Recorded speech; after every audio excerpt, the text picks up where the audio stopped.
Hi guys, welcome to my YouTube channel. This is Professor T-Rex, and in this video, I'm going to share with you some important information you need to know about Binemon. Kung naaalala nyo, ayan, gumawa rin ako ng vlogs regarding this game. So meron po siyang update and I just want to really come up with this vlog for you to be updated. So, player versus player, play to earn, what you need to know, okay, before going to battle. So yan yung pag-uusapan natin ngayon. Okay, so let's start.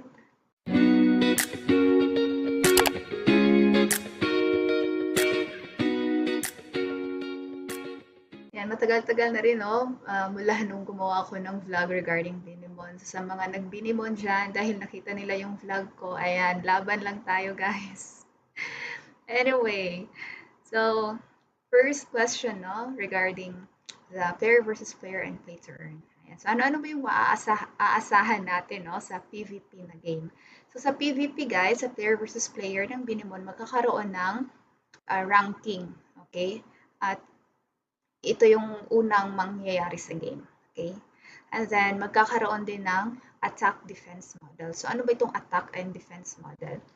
So, kapag online ang player, guys, pwede siyang mag-engage sa attack formation to engage in battle. Strong spelling pa. Sorry, inantok na ako kakagawa ng mga PowerPoint. Ayan. No, so kapag online ang player, pwede siyang mag-engage sa attack formation to engage in battles. Okay? Tapos, kapag offline naman siya, ang kanyang team formation sa base ay masiset sa defense mode. At kapag may online player na gustong mag-attack sa base mo, ayan, kusang magde-defend yung team mo kahit na offline ka.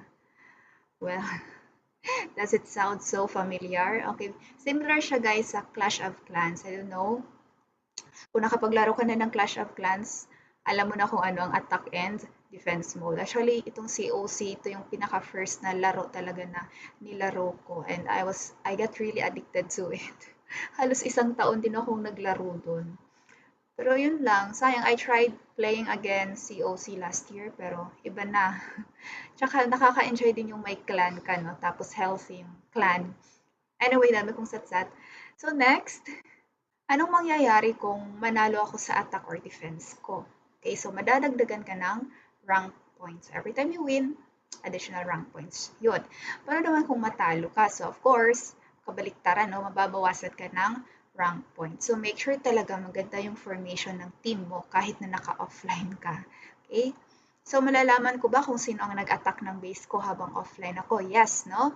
Malalaman mo. Parang COC lang din. Mano-notify ka kung sino yung nag-attack sa'yo. And then, you get the chance also to take revenge. Ayan, sa mahihilig dyan, sa revenge, and also sa revenge trading. Ayan, no? This is for you.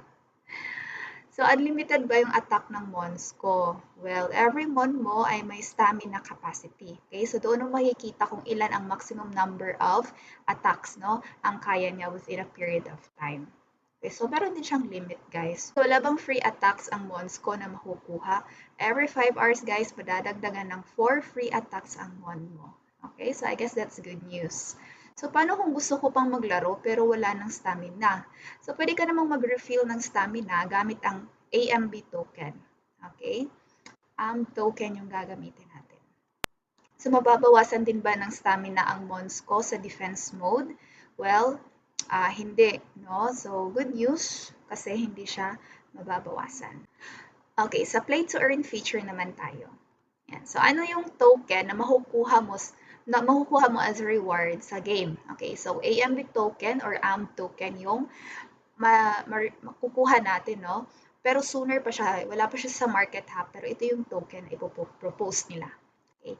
So, magkano bang isang AMB token? Well, wala pa siyang price kasi hindi pa rin siya available sa market. So, let's just wait for more updates regarding this token. So, sino-sino lang makakatanggap ng AMB token as a reward? So, may mga qualifications ba? So, actually, there are 3 types of rewards, no, sa game na to. Meron tayong mission, may rank reward, at saka seasonal reward. So, anong meron sa mission? So, missions are daily and this does not involve competition among players. Okay? Tsaka, anong meron naman sa rank reward? So, players are rewarded according to their rank. Okay? So, ano ba yung mga rank? Ayan, meron tayong apprentice, merong professional, expert, veteran, elite, master, noble, and Binemon legends. Ayan. So, kahit kahit apprentice pa ako, may reward na ako. So, yun yung lowest rank, no? Pero kapag apprentice ka pa, wala pa, no? Magkakaroon ka lang ng reward na AMB token once professional na ang rank mo. So, kailangan mo muna mag-level up. And then, ano naman yung seasonal reward? So, meron tayong game season, no, na magaganap at yung coverage niya is 30 days. So, meron kang rewards, no, yung mga player may matatanggap na rewards at the end of the seasonal event. And then, yung rewards na yun, depende siya sa na-accumulate mo na achievements throughout the season. Okay? So, paano masisigurado na fair yung matchmaking sa player versus player? Yan. So, sa PvP, guys, sa ranked mode, magkakaroon ng peak rival window. Okay? So, ito siya, nag-generate siya ng opponents, no, arranged according to your rank points, and the number of opponents is unlimited. Ayan. So, makakapili ka doon, and it's all up to you. Ikaw yung pipili kung sino yung gusto mong kalabanin doon sa rival window. Okay? So, ano yung makikita mong information sa opponents sa rival window? So, you will see their avatar, their name, the user level, power estimation, rank badge, and rank points. Okay? So, may autoplay ba sa game na to? Kasi mas convenient sana lalo na sa mga busy. So, yes, no, this is very convenient for those who are busy people kasi yung play mode niya is designed to incorporate the idle game genre. So, yes, no, automatic na yung game. So, once na mag-click ka ng battle, start battle, wala ka na magagawa.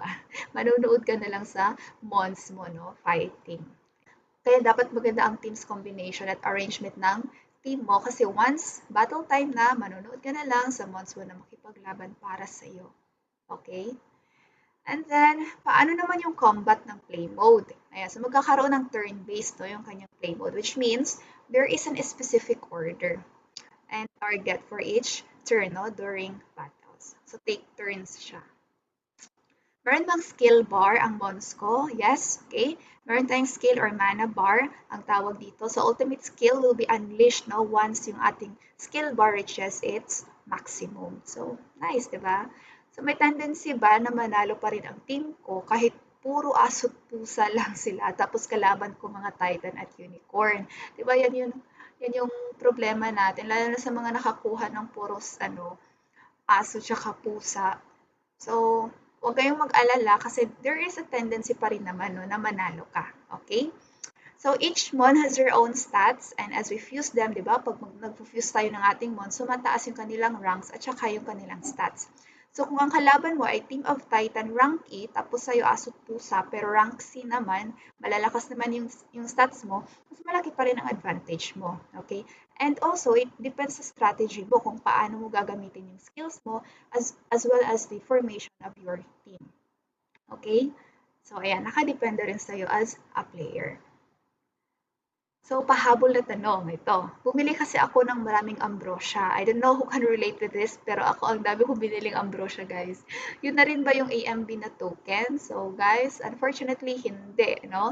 Magkaiba si ambrosia na token na magiging reward natin sa game at iba rin yung ambrosia na binili natin during na kasabay nung eggs, yung ginagamit nating ambrosia for fusion. Okay, so magkaiba sila. So, hindi ko na ba magagamit yung ambrosia ko na pagkarami aside sa fusion? Ayan, so pwede mo i-exchange yung ambrosia mo na binili mo noon with AMB token. Tapos yung AMB token ang pwede mong makash out. Okay? So, ito siya. I don't know if you're familiar with this, pero we have in our dashboard, di ba, Ambrosian lock at saka yung locked ambrosia. So, yung locked ambrosia, yan yung binili natin. Okay? And then yung reward na makukuha natin na AMB token, mapupunta siya doon sa ambrosia lock. Okay? Tapos kung gusto natin na i-convert itong locked ambrosia natin, gusto natin siyang magamit, so pwede mo siyang i-exchange with ambrosia lock. Okay? Pwede siyang ma-transfer doon. Ayan lang. So, yan yung difference ng dalawa, no? Kasi kahit ako, na-confuse ako, bakit may locked and unlocked? So, yun pala yung difference niya.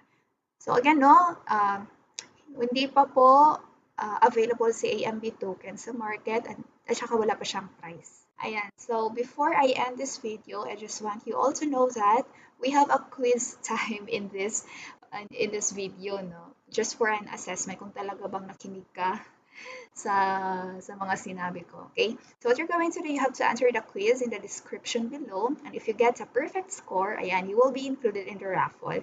Only one winner will be chosen. Okay? So ganun na siya kadali. And that's the end of my vlog. So, and guys, I will just update you regarding the game, no? And I hope that this video has been informative. So thank you so much for watching, and I guess let's have a great night. Matulog na tayo. Okay, goodbye everyone.